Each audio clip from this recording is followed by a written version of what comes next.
Hey guys, so today's video is all about market tips and market essentials. Basically everything you need to know for a market as a small business owner. I'm so excited to share this video with you. I've been wanting to do it for ages and I finally got around to doing it.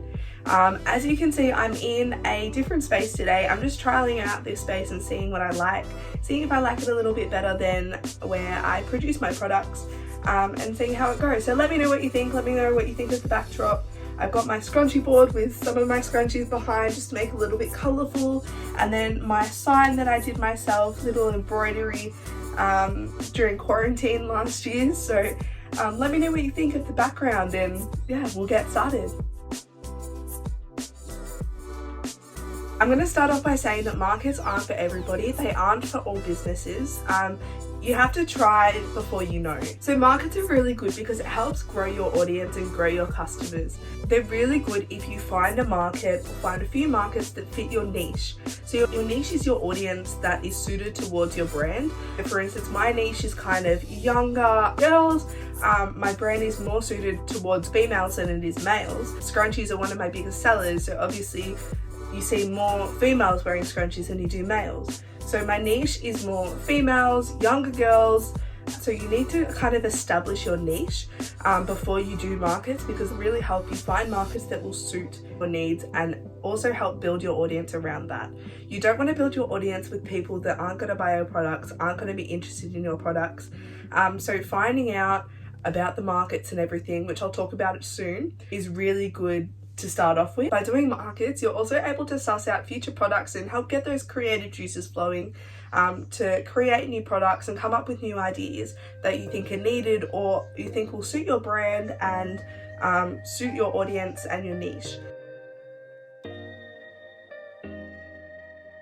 A big question that I know a lot of small business owners ask is, how much do you expect to pay for a market? So markets aren't free. You obviously have to, take into account who runs the market, stall holders, the facilities, the land, etc. So obviously markets aren't going to be free, but it is a great investment for your business. Even if you just did a couple of markets throughout the year, then you're still getting your name out there, you're still building that audience, you're still getting future customers. It's worth it. It's a good investment. So the amount you pay for markets really depends on how big the market is, how well known it is, how many people are expected to come to it, and what time of year it is too. So peak period markets are usually a little bit more expensive, purely because you're getting more customers through, you're getting more foot traffic, and it's just a bigger market in general. So I normally pay anywhere between $15 to $80, $100, depending on the time of year, the type of market, how big the market is, etc. I always try to aim for about double what I paid for the market, just as a bare minimum, and then anything more than that is amazing. It's good sales, getting foot traffic, etc. So for instance, if I paid $15 for the market, I would try and make $30 in sales. That's, doubling the amount I paid, and then any more than that is perfect.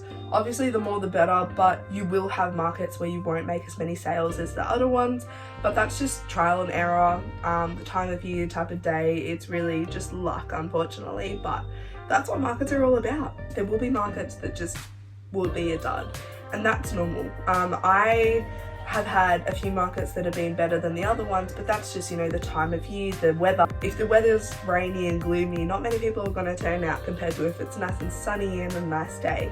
So it's just like anything, it just depends on, the day. You can't really help the weather. It's unfortunate, but what can you do?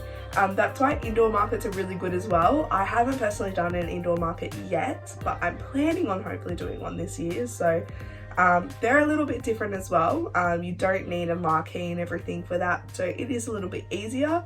Normally a little bit cheaper too, because you don't need that marquee space, you only need a smaller space. One thing that people forget is that you're not just paying for selling things at market, you're also paying for the exposure.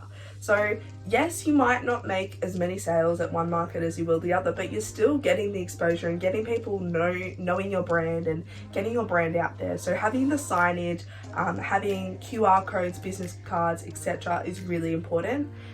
Uniforms are also a really good idea. That's why I personally invested in uniforms, purely because when you're talking to people, even when you go in and visit other stores, they'll be like, oh, Handmade Jems, what's that? And you know, then you explain and you give your business card or you give your Instagram name, etc. So you're getting that exposure in the market, and that's really important for businesses. I personally really suggest having business cards or QR codes or both at your store. I just find they really help. Someone doesn't have the money on the day, or they don't want to purchase something that day but they're still interested, you can say, oh, you're welcome to take a business card for future reference. My website's on there, my Instagram's on there, etc. I also do this with my QR code. So I picked up this A-frame thing just from an op shop. I think it was about $15. Basically on one side rubbed off and everything, but I had all my products. So it's got scrunchies, wristlets, reusable makeup wipes, earrings, heat packs, hand warmers and more. So that's just, you know, advertising what I'm selling before they even need to come into the store. And then on the other side, I've got Connect With Us, a QR code, and then my Instagram handle. So this QR code links to my Linktree. Linktree is a really good thing to have. It just helps compress all the different sites. So I've got on my Linktree, I've got my Instagram, my Facebook, my TikTok, YouTube, Etsy, website, literally everything. Free, and yeah, you can make QR codes for free and they're just amazing. Everyone's used to using QR codes now because of COVID, so yeah, great way to kind of make it easy for people. People know how to scan QR codes, they know how to use them. So if they know that, then they can scan it and, you know, then they can easily follow, easily click. So yeah, great thing to have. Markets do have quite a bit of preparation. It really depends on what type of business you have. So if you have a service-based business and you're just getting that name known in the community, then the preparation isn't as big. But if you have a product-based business like I do, you've got a lot of sewing to do, got to do the tags, the pricing and everything. It does take time and it does take a lot of preparation, so you can't leave it till last minute, unfortunately. There is a few things that are vital for markets, for small businesses. One of these is public liability insurance. So that just insures your products, and if you have any accidents or anything on the day, then you're insured for that. I don't know any markets that will allow you to do a market without having public liability insurance. At the moment, I haven't paid for anything throughout the year, just because I'm comparing all the different prices and trying to work out the best for me. But you'll find that a lot of market will actually have public liability insurance that you can add on to your price that you pay. So for instance, one market you might pay $40 for the store fee, but for an extra $10 you can get the public liability insurance covered through them, and so it's just $50 for the store fee and that's done. So that might be the easier way if you're just doing one-off markets, or if you're just doing a couple of markets throughout the year. That's why I haven't invested in public liability insurance in a yearly basis or a monthly basis, just because it's not worth it for me at the moment. In saying that, I am comparing all these websites and I am looking online. So comparing online, just searching up public liability insurance, there's lots of websites that just compare all the different sites and companies best suit you. Another tip is make sure you pack the night before. Do not leave it to the same day. Even if it's like a twilight market, if it's an afternoon market, do not leave it to the same day. This is just too stressful, and if you forget something or if you need something, then you know, what are you going to do? You can't get it on the way if you haven't left enough time. It's just not worth it. So I personally pack my car and my products and everything all in. I've got plastic boxes, so all my products go in like these boxes I just got from the reject shop. Scrunchies go in like these thin ones, and then I've got heat packs and everything that go in like a thicker one. They're really good because they can be stacked and it's just so easy to just pop in the car. Got my marquee and everything in the car, it's perfect. You want to make sure that you're packing the car nicely and making sure that you've got everything so that you don't forget everything on the day. I personally suggest to make as many products and bring as many products as you can. The more products you have, the more sales you're able to make. So I make as many products as I can. The past market I did, I had over 60 different designs of scrunchies, and I had 3 of each. I sold out of some designs, and it would have been good to have, you know, maybe 5 of each instead of 3 of each, but I didn't have enough time to do that. So going forward, I want to make sure that I have, you know, probably 5 of each scrunchie, have a lot of products to sell, because you want more rather than less. The price of markets also depends on if the market stall has a car space behind it, or if you have to park off site. I know the more expensive ones I do normally have a car space behind it, so I personally prefer them, just because you've got your car there, you can use that for storage and kind of declutter your stall, and it helps when you're packing up and setting up because you don't need to move the car anywhere, and it's just so much easier. These days, not many people carry cash. In saying that, people do go to markets for cheap sales, so you still will want to have cash as a sale method. But having a card reader, so like a square reader, is really popular at the moment, or an EFTPOS machine. They are really good because you're getting those sales through cards, so you're just getting more sales in general. Making sure that that is charged. I cannot stress that enough. Make sure that your EFTPOS machine is charged, because if it's not, then you know you've lost those sales. After COVID, I hadn't done many markets, obviously because of COVID, so I was like, oh, I just want to do a mock setup with my new setup because I hadn't had the scrunchie board before, hadn't had a few things. So I literally just got my table and stuff, went to the backyard, set it up outside, put the tablecloth on and everything, made sure everything was right, switched a few things, and you know, took some photos. This helps on the day that you're not stressed in, you know, how to set things up. Where do I put this? Where do I put that? Or the levels aren't correct. Ensuring there is levels in the market setup is also really good. So that's why I introduced a scrunchie board and a few signs and everything to kind of, you know, different heights in the table, not just having everything just flat on the table, because when I walk into markets, I look for things that are kind of eye-catching. So having something upright is easier to see when you're walking past, so you don't have to fully walk in to see all the products. So for instance, if you're doing a business like mine, I mean, scrunchie board is really good. For earrings, I have like little steps which I put them on. Even putting boxes under the tablecloth really produces nice levels. I found it at my last market, my scrunchie board. I was lucky enough to be on the corner of the walkway, and a lot of girls would hear them running saying, "Mum, scrunchies," and would literally just run and see all the scrunchies on the scrunchie board, and then I'd say, "Oh, there's more over here too," and it would just be awesome. I'd make so many sales from that. So finding those mediums that will really help engage people and kind of bring people into your stall is really cool.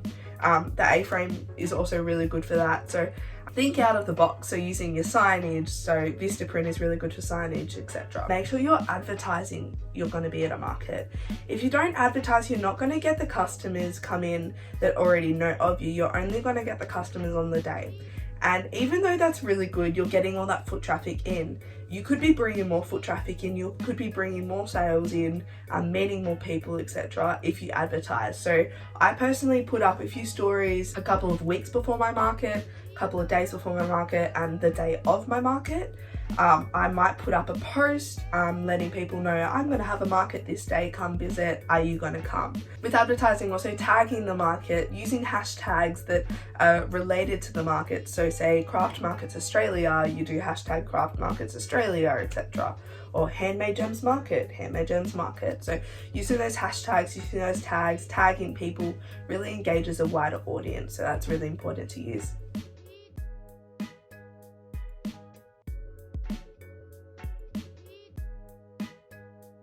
So I've now got a whole list on here on what to bring to markets. These are just things that I remember to bring. I use this list when I'm packing. It just really helps me just make sure I'm not forgetting anything. So bring your products as much as you can. You can never have too many products. Your displays, so your scrunchie boards, the leveling, the boxes, etc. Yourself, obviously. As well as an assistant if you need someone else to help. My market assistant is my sister Maddie. Tables, tablecloth, marquee, weights for your marquee, chairs, business cards, EFTPOS machine or square reader, cash float, signage, calculator, bags for giving to customers if they're like bigger items, pens, paper, scissors, and then some personal items including lip balm, phone, water, lots of water, food, jumper, picnic rug, tissues, portable charger, list could go on. So a few of these things I'll just elaborate on. So products, you want to make sure you're bringing as many as possible. As I said before, the more products you have, the more sales you're able to make. Displays, you're wanting to have the different levels like I said before. Marquee. Now making sure you have a good marquee. Don't just go buy the cheapest marquee you find. Make sure you're investing in a decent marquee. I know a lot of markets do offer marquee hire, so if you're not interested in investing in one and just wanting to trial markets out, marquee hire is really good to use. If the market doesn't offer it, I know lots of companies and everything do offer them. So looking into that, looking into the benefits of buying the marquee versus hiring is really good. My personal marquee, I'll put a photo on the screen, but it's from ClickUp, which is an Australian website. I think it was about $180 when I got it, so very cheap compared to the good quality ones. And like, this is a really good quality one. I was really surprised. But normal, like good quality marquees, you'd be looking at about $200, $300, $400. Don't just go buying the cheapest one because it's just not worth it. It won't be stable enough. And yeah, so setting up Wallaroo brand, I know Australia is really good, ones from Bunnings, etc. are also really good. Weights for your marquee is really important. Most markets won't let you have a stall if you don't have weights for your marquee. Marquee weights they're compulsory. You can't have a marquee stall without the marquee weights. I just have the circle one from Bunnings. They came in a pack of 4, I think it was about $50. And I just fill them with water. You can fill them with sand, concrete even. And they're really good. They're really light when they're empty, and yeah, you can just fill them up and they're perfect to use on a marquee. With your cash flow, make sure it's not in a tin. I cannot stress this enough. Having a tin as a cash flow is just not suitable. It's so unsafe, and making sure you're not leaving your cash flow in the car the night before if you packed the night before. Making sure it's on you at all times. I personally use a bum bag. I don't have it with me, but a bum bag for my cash flow. And that just sits with me. I've got it on me at all times. Maddie will have one as well, and it's just so much safer. Signage. Now signage is so important for a market stall because that is what helps draws people in, as well as getting people to follow all your social media and seeing what you're all about. So signage can include anything from your business cards. So making sure you've got business cards, to QR codes, to your A-frame if you have one, to what's very popular is either a tablecloth with signage on it, or what I use is a banner I bought from Vistaprint. I got it custom made, quite cheap. I really would suggest Vistaprint. And I just tie that up with like elastic strip on the back of my thing, and it's got my social media, my links to them, as well as my brand name and my logo. Also, pricing signage.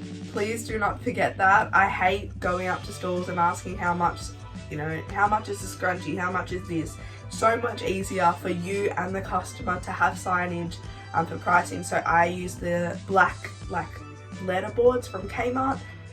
Really cheap option. Lots of people use them and they're really great, really easy to read.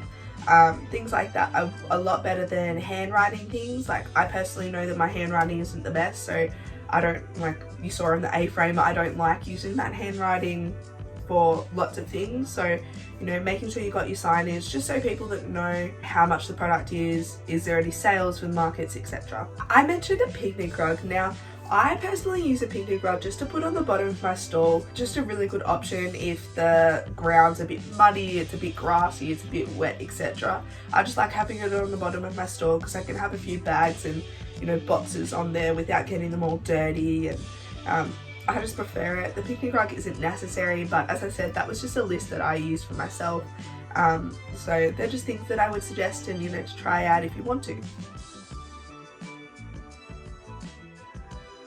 Ensuring you're leaving at least 30 minutes, just leeway, just in case anything happens on the way, anything happens when you're setting up the stall, just so you're not rushed. So in case there's traffic, an accident, a problem setting up the stall, or a delay setting up the stall, it just helps make sure that nothing goes wrong. And because you don't want to be late to markets, you have to be on time. Remember to be confident, say hi to people, engage with them, talk to them, compliment them. All those things are good customer service tips, and that just helps with markets too. If you're not engaging with people and not having a smile on your face, you know, you're not saying hi, then your customers just won't be interested in attending the stall or looking at all your products if you've got a frown on your face, or if you're, you know, on your phone not interested. So making sure you're confident. You can go on your phone, but try to minimize it during the day, because you just want to bring as many people into your stall as you can. Getting to know your neighbors at the stall is also a really good tip. I have met so many amazing business owners through doing markets, and I keep in touch with them, I follow them, I support them, and you know, it helps on the day, especially if it's one of your first markets or your first market at this particular location. It really helps knowing that there's another small business owner, just in case you needed to go to the toilet, you know, they'll be able to help you and just watch your stall for you, and you know, just chatting to them, giving them tips, giving you tips, it just really helps on the day, and it makes it, you know, it's a fun experience. Markets are fun, you want to make them fun. Set up early. Get to the market as early as you can. Setting up early just means you're getting more exposure. Lots of business owners like doing shopping before the market. You'll find that you'll get sales before the market even starts. My last market, I had about 6 sales before 9 a.m. when the market actually started. So by setting up early, you're getting potential sales through things like lucky dips. Cheap sales are really good for market days. And my scrunchies are normally $5 each. I don't really have any deals on my website, but at markets I do $5 each or 2 for $9 for scrunchies, and for wristlets I do $10 each or 2 for $18. So by doing this, you're capturing people's attention. This year my aim is to be at and attend more markets as a stallholder, and the only way to do this is to go and suss out markets around you, or markets that you think will be suitable towards you as a customer. I personally go to heaps of markets just to look and see, visit other stallholders, see what's there, have a look at the niche and the audience that's there, and see if it would suit my products. And if it does suit my products, I, you know, make a little note in my phone. I follow the Instagram page or whatever of the market. I, you know, see what the prices are like, see what the dates are, and go from there. As a good start for markets, I suggest doing markets in peak periods. They are a lot more popular, so these are things like Christmas markets, Easter markets, markets on holidays at tourist destinations. Starting in a smaller market is also really good because you're able to establish your market stall, set up, see what goes well, see what doesn't go well.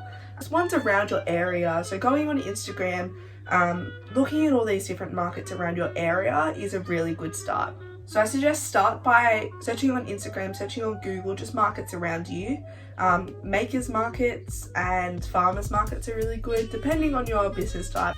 Start with markets close to you. That's my top tip for today. Just start with markets that are close to you, you know, 10-kilometer radius, find a few markets, few farmers markets, makers markets, etc. and then work up. I personally don't travel more than 40 minutes for a market at the moment. I will work up to, you know, doing markets in the city, doing markets in, you know, a bit further eventually, but at the moment I'm sticking to ones close to me, just because you've got to remember that costs in, you know, paying for petrol, driving to the actual market, it still all adds up. So trying to do markets that are close to you, starting with that and then moving up from there. That's all for today, guys. I really hope you enjoyed this video. It was a lot of talking, but I really hope these tips help you and your business. Please let me know if it did. Please let me know what you think down below in the comments. If you do have any video suggestions, please let me know down below. I have a fair few videos lined up, so I'm very excited to share them with you. But if you have any ones that you're interested in seeing, interested in watching or looking out for, let me know and I'll see what I can do. That's all from me. Stay gorgeous.